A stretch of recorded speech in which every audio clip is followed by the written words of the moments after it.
और आइए फटाफट खबरों का सिलसिला शुरू करते हैं सुपरफास्ट 100 में। नमस्कार, मैं हूं आपके साथ अनुराग मुस्कान। नमस्कार, आपके साथ मैं हूं चित्रा त्रिपाठी। बड़ी खबर से करेंगे शुरुआत। बीजेपी अध्यक्ष राजनाथ सिंह नितिन गडकरी और अरुण जेटली के साथ गांधीनगर में नरेंद्र मोदी के साथ बैठक कर रहे हैं। माना जा रहा है कि इस बैठक में पार्टी के दो वरिष्ठ नेताओं लालकृष्ण आडवाणी और मुरली मनोहर जोशी की संभावित मोदी कैबिनेट में भूमिका को लेकर चर्चा होनी है।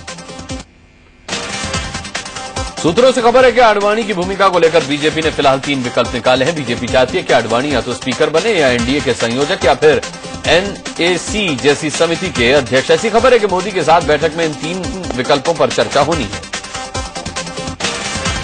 इंडिया न्यूज से खास बातचीत में नितिन गडकरी ने कहा है कि सही समय पर आडवाणी के रोल के बारे में फैसला होगा। आडवाणी जी हमारे प्रेरणा स्रोत रहे हैं। अटल जी आडवाणी हमारे प्रमुख नेता हैं और पार्टी इसके बारे में उचित समय उचित निर्णय उनसे बातचीत करके निश्चित रूप से करेगी और नरेंद्र मोदी और राजनाथ सिंह जी करेंगे और चर्चा करके निर्णय करेंगे। जोशी और आडवाणी की भूमिका को लेकर असमंजस में फंसी बीजेपी एक और मुश्किल से 2 चार हो रही है। खबर है कि पार्टी के वरिष्ठ नेता सुषमा स्वराज नाराज हैं। उन्हें मनाने के लिए राजनाथ और गडकरी उनसे मिले भी। हालांकि भोपाल पहुंची सुषमा ने इस मुलाकात को शिष्टाचार मुलाकात बताया। मुलाकात के बारे में जो कयास लगाए गए ये केवल शिष्टाचार भेंट है। चुनाव परिणामों से पहले हम सब एक दूसरे से मिलना चाहते हैं।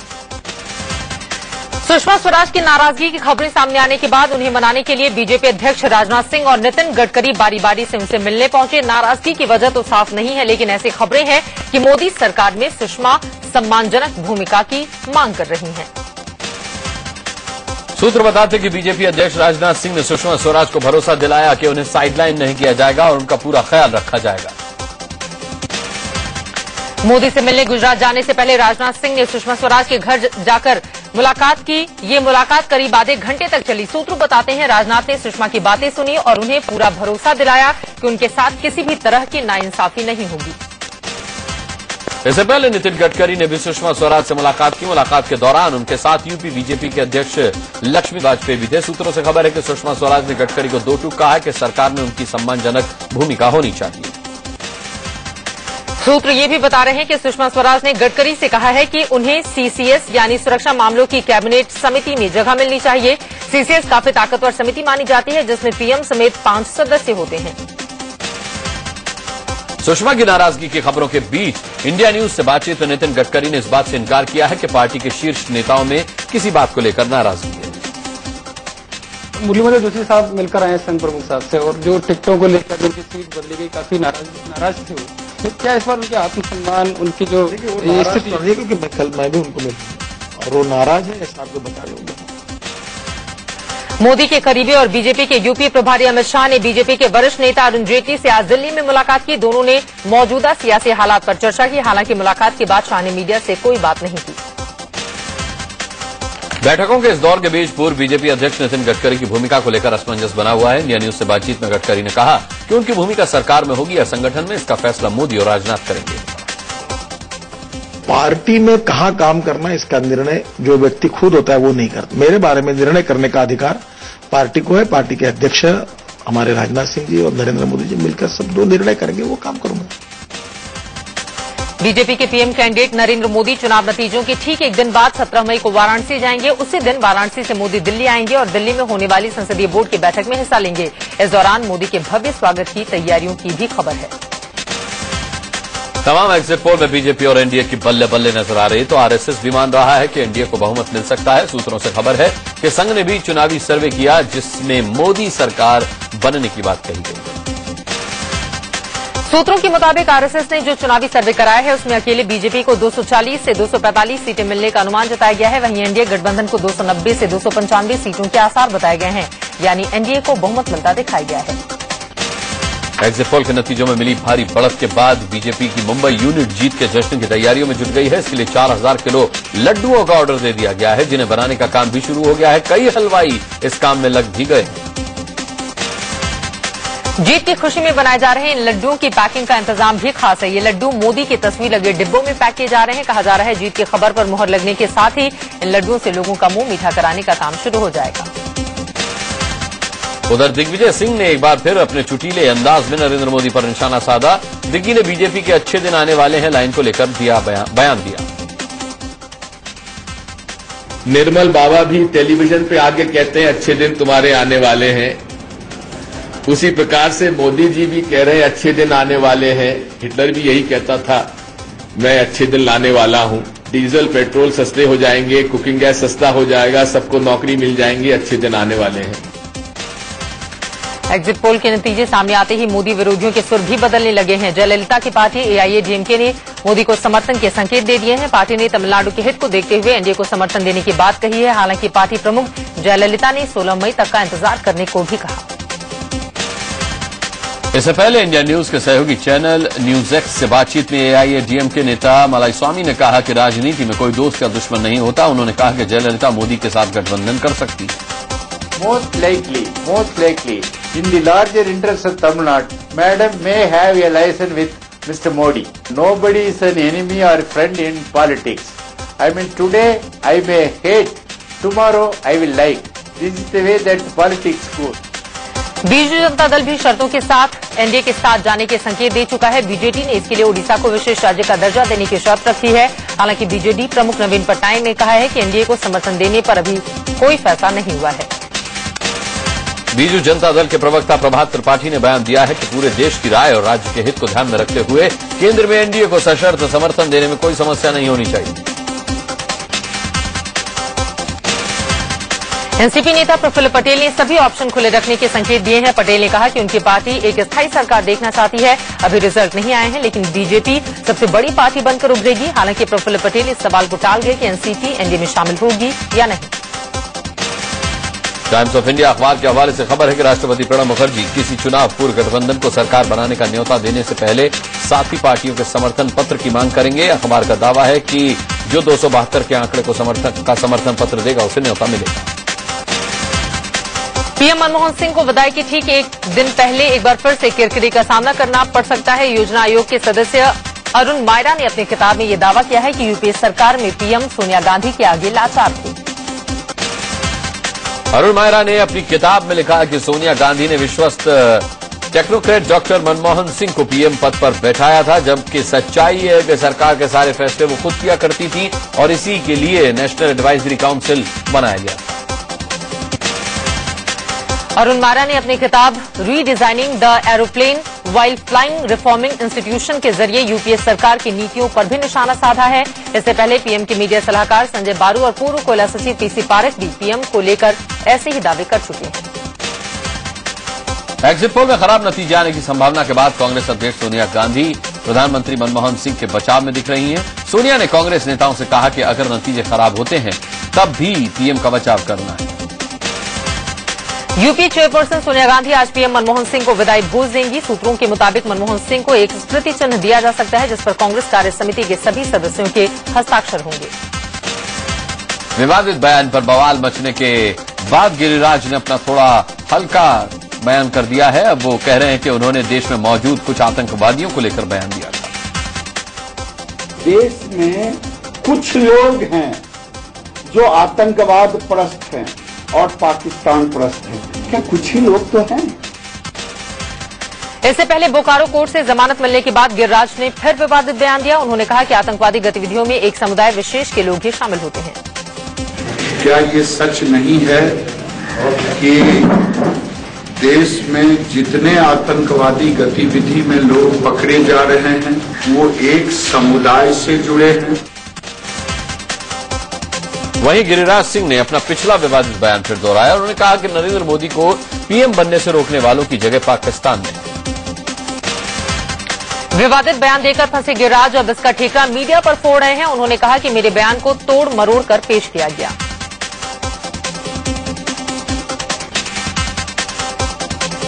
को रखें, अगर आतंकवादी को आप राष्ट्रभक्त की संज्ञा देना चाहते हैं तो मुझे कुछ नहीं कहना है, इसके सिवा मैं कोई बयान नहीं। गिरिराज सिंह के बयान पर कांग्रेस महासचिव दिग्विजय सिंह ने पलटवार किया। दिग्विजय सिंह ने कहा कि मैं 6 ऐसे आतंकी मामले जानता हूं जिसमें संघ के कार्यकर्ताओं का हाथ। Absolutely rubbish. I know 6 terror cases. Sangh activists have been charged, cheated and accused in bomb blast.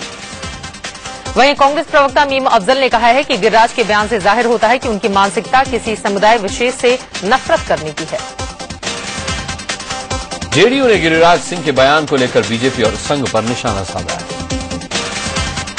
Modi के करीबी और यूपी बीजेपी के प्रभारी अमित शाह ने यूपी विधानसभा चुनाव में बड़ी भूमिका निभाने के संकेत दिए हैं। इंडिया न्यूज से खास बातचीत में यूपी बीजेपी के प्रभारी अमित शाह ने ये बातें कही।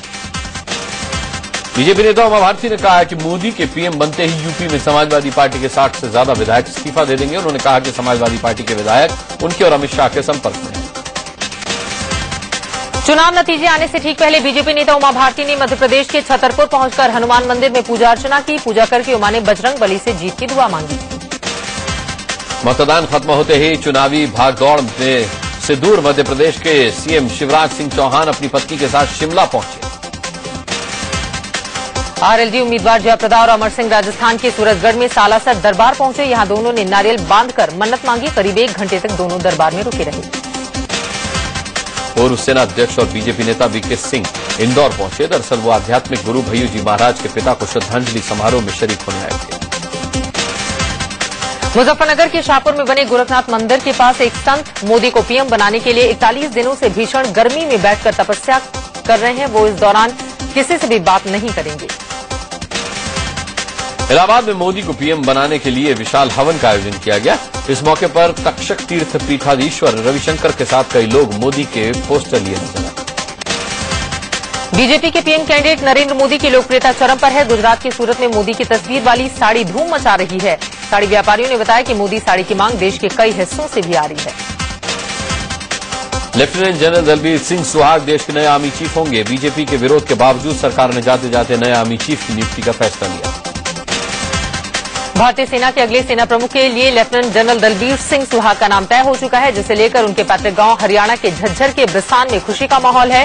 वे 31 जुलाई को आर्मी चीफ की कमान संभालेंगे।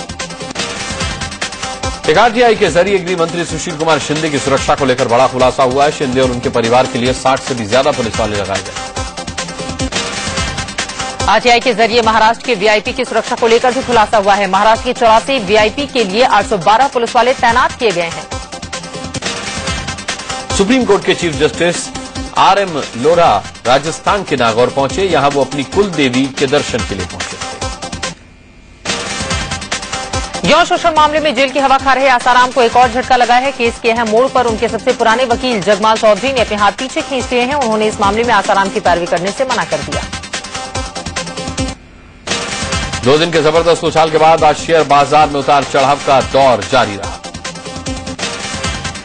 रिलायंस इंडस्ट्रीज के चेयरमैन मुकेश अंबानी का मुंबई में बना आलीशान घर एंटीलिया दुनिया का सबसे महंगा घर है। 1 अरब से 2 अरब डॉलर के बीच निर्माण लागत के साथ ये दुनिया का सबसे महंगा मकान है। दिल्ली में आईटीओ फ्लाईओवर पर एक बेकाबू मारुति वैन ने सेंट्रो कार को टक्कर मार दी। हादसे में कार में सवार लोग बाल बाल बच गए। कर्नाटक के मैसूर में हुए एक सड़क हादसे में 3 बच्चों और 3 महिलाओं सहित 9 लोगों की मौत हो गई। छत्तीसगढ़ के बलौदा बाजार इलाके में हुए एक हादसे में एक ही परिवार के 3 लोगों की मौत हो गई। मध्य प्रदेश के भिंड में सवारियों से भरी बस 15 फीट गहरे गड्ढे में जा गिरी। इस हादसे में एक बच्ची समेत 5 लोगों की मौत हो गई। मध्य प्रदेश के सागर में देर रात हुए एक हादसे में एक बच्चे सहित 4 लोगों की जान चली गई। अलीगढ़ में कैंटर पलटने से हुए हादसे में 5 लोगों की मौत हो गई। कानपुर के अनवरगंज इलाके में एक 3 मंजिला इमारत में बने कारखाने में भीषण आग लग गई।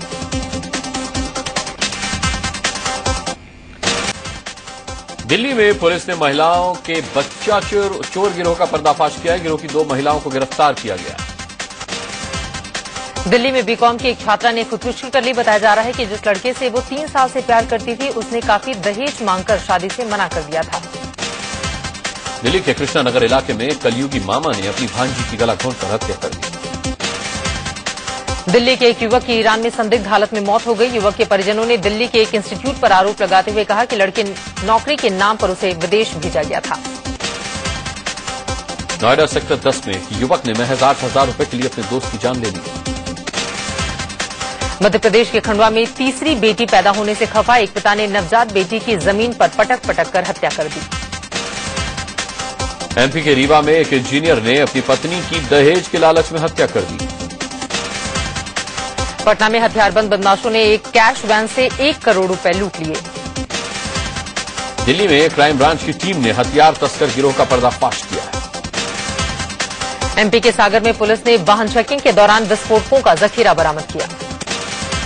इंदौर में एक महिला अपने पति और ससुराल वालों की प्रताड़ना से बेहाल है।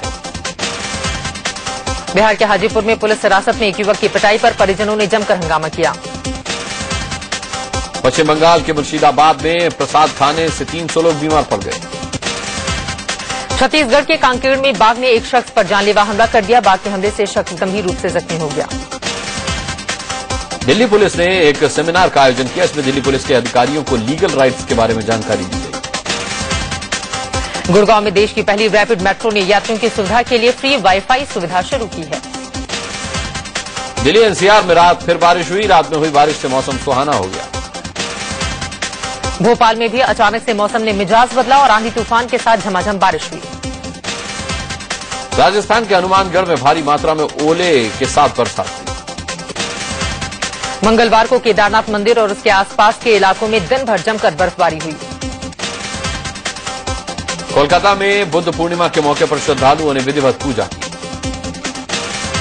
भगवान बुद्ध की महापरिनिर्वाण स्थली कुशीनगर में बुद्ध जयंती के मौके पर शोभा यात्रा निकाली गई। आईपीएल में कल खेले गए मैच में रॉयल चैलेंजर्स बैंगलोर ने दिल्ली डेयरडेविल्स को 16 रन से मात दे दी। बैंगलोर की जीत के हीरो रहे सिक्सर किंग युवराज सिंह। युवराज ने महज 29 गेंदों में 68 रन बनाए। कल हुए आईपीएल के एक और मुकाबले में चेन्नई सुपर किंग्स ने राजस्थान रॉयल्स को 5 विकेट से हरा दिया। नेशनल कॉन्फ्रेंस के नेता फारूक अब्दुल्ला को फिर जम्मू कश्मीर क्रिकेट संघ का अध्यक्ष चुन लिया गया है। Sardar Singh hockey world cup में इंडिया टीम की कप्तानी करेंगे। टर्की के सोमा शहर के कोयला खदान में भीषण धमाका हुआ, जिसमें 160 से ज्यादा लोग मारे गए। धमाका होते ही खदान के अंदर लाशें बिछ गईं। धुएं के चलते मजदूरों को सांस लेने में तकलीफ हुई। धमाके के तुरंत बाद राहत बचाव टीम मौके पर पहुंची और कुछ मजदूरों को घायल हालत में कोयला खदान से निकाला गया। इराक की राजधानी बगदाद में हुए सीरियल कार धमाके में 34 लोगों की मौत हो गई और 82 घायल हो गए। सीरिया में रासायनिक हथियारों के इस्तेमाल के पक्के सबूत मिले हैं। मानवाधिकार संस्था HRW की रिपोर्ट से खुलासा हुआ है। इजराइल के पूर्व प्रधानमंत्री एहूद ओलमर्ट को भ्रष्टाचार के आरोप में 6 साल की सजा सुनाई गई। फिलीपींस के एक अस्पताल में एक नर्स ने महज 5 दिन के बच्चे के मुंह को टेप से बंद कर दिया। फिल्म निर्देशक कनू बहल की पहली निर्देशित फिल्म तितली 67वें कांस्य महोत्सव में भेजी जाएगी। फिल्म शाहिद और शिप ऑफ थीसियस की सफलता के बाद मुंबई में सेलिब्रेशन पार्टी रखी गई थी। डायरेक्टर इम्तियाज अली ने मुंबई में अपनी सुपरहिट फिल्म हाईवे का डीवीडी लॉन्च किया। अभिनेता अक्षय कुमार एक बार फिर से निर्देशक नीरज पांडे के साथ काम करने जा रहे हैं। डायरेक्टर अमोल गुप्ते की हालिया प्रदर्शित फिल्म हवा हवाई को दर्शकों की सराहना मिलने के बाद इसके सीक्वल की योजना बन रही है।